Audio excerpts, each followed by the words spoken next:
Kita di sini untuk bertekad dan meneguhkan semangat kita untuk berjuang memenangkan pemilu tahun 2024. Siap? Siap? Siap? Kita akan solid. Solid. Solid.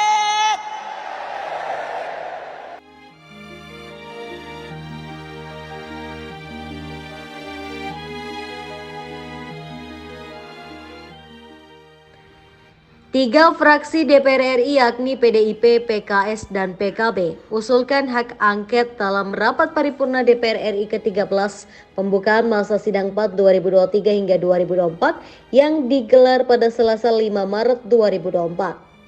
Lalu bagaimana hasil usulan hak angket tersebut?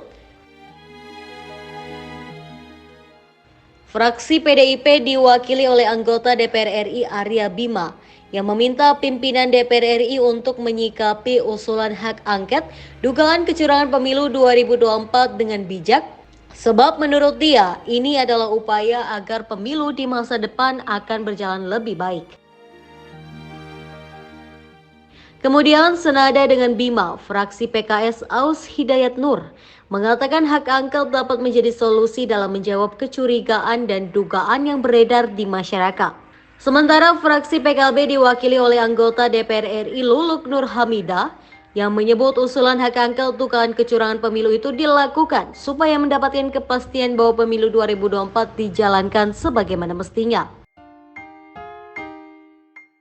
Usulan hak angket dugaan kecurangan dalam penyelenggaraan pemilu yang disampaikan oleh fraksi PDIP, PKS, dan PKB ditanggapi oleh fraksi Demokrat dan Gerindra.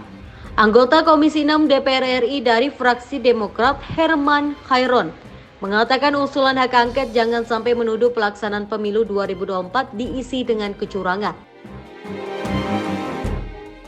Sebelum mengajukan hak angket, Herman meminta agar tujuan dan ranah yang ingin diselidiki benar-benar diperjelas. Hal tersebut harus dijelaskan secara rinci agar tidak tersebar informasi yang bias di masyarakat. Maka dari itu, untuk persoalan hak angket, Herman mempersilakan untuk mengajukannya, namun dilengkapi dengan rincian pembahasannya. Sementara itu, anggota DPR RI dari fraksi Gerindra, Kamrus Samad, menolak hak angket, sebab menurut dia hak angket bukanlah hal yang mendesak bagi rakyat saat ini. Dia menilai persoalan yang paling mendesak untuk rakyat saat ini adalah pengentasan pengangguran dan penciptaan lapangan kerja, bukan soal hak angket. Sementara itu, usulan hak angket pada rapat paripurna DPR RI ke-13 pembukaan masa sidang 4 2023 hingga 2024 yang digelar pada Selasa 5 Maret 2024 belum sampai pada hasil dan titik terang. Pasalnya, pada kesempatan rapat paripurna masih sebatas penyampaian aspirasi atau usulan saja. Hak angket baru bisa terlaksana apabila persyaratannya terpenuhi. Adapun persyaratan serta tata cara pengusulan hak angket tertuang dalam pasal 169 dan 200 Undang-Undang Nomor 17 Tahun 2014. Wakil Ketua DPR RI Sukmi Dasko Ahmad mengatakan bahwa DPR RI belum menerima usulan resmi soal hak angket. Selain itu, rapat paripurna tersebut juga tidak dihadiri oleh Ketua DPR RI Puan Maharani karena dia sedang kunjungan kerja ke Paris, Prancis. Ingin sampaikan aspirasi sebagian masyarakat agar DPR RI ini menggunakan hak angket. Aspirasi yang sangat mendesak bagi mereka adalah pengangguran, penciptaan lapangan kerja. Bukan hak angket, yang diperlukan mereka justru adalah hak para sopir angkot. Sepanjang pemilu yang saya ikuti semenjak 99, saya belum pernah melihat ada sebuah proses pemilu yang sebrutal. Kalau brutalnya brutal di mana gitu?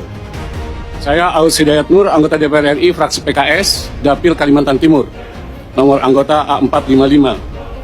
Ingin sampaikan aspirasi sebagian masyarakat agar DPR RI ini menggunakan hak angket untuk mengklarifikasi kecurigaan dan praduga masyarakat atas sejumlah permasalahan dalam penyelenggaraan pemilu 2024. munculnya berbagai kecurigaan dan praduga di tengah masyarakat perihal terjadinya kecurangan dan pelanggaran dalam penyelenggaraan pemilu perlu direspon DPR RI secara bijak dan proporsional. Kami di lapangan tentu juga mendengarkan aspirasi yang berkembang. Aspirasi yang sangat mendesak bagi mereka adalah pengangguran, penciptaan lapangan kerja. Bukan hak angket, yang diperlukan mereka justru adalah hak para sopir angkot. Hak para sopir angkot, ribuan bahkan puluhan ribu yang anak-anaknya mereka, masa depannya, sekolahnya belum tentu mereka bisa memenuhi kebutuhan dasar mereka. Kita bisa menyaksikan bagaimana masyarakat kita hari ini kerja hari ini hanya untuk makan besok. Bahkan kalau mereka sakit hari ini maka besok dia harus utang di warung. Inilah aspirasi yang sangat mendesak, yaitu menciptakan lapangan pekerjaan. Dan karena itu saya ingin mengingatkan, jangan sampai respon dari teman-teman yang tidak siap kalah menunjukkan dalam sejarah kita merupakan respon terburuk sepanjang pemilu reformasi ini. Kenapa demikian? Karena belum menggunakan instrumen hukum yang telah digunakan, disiapkan, disediakan oleh undang-undang, sudah menuduh pemilu ini curang.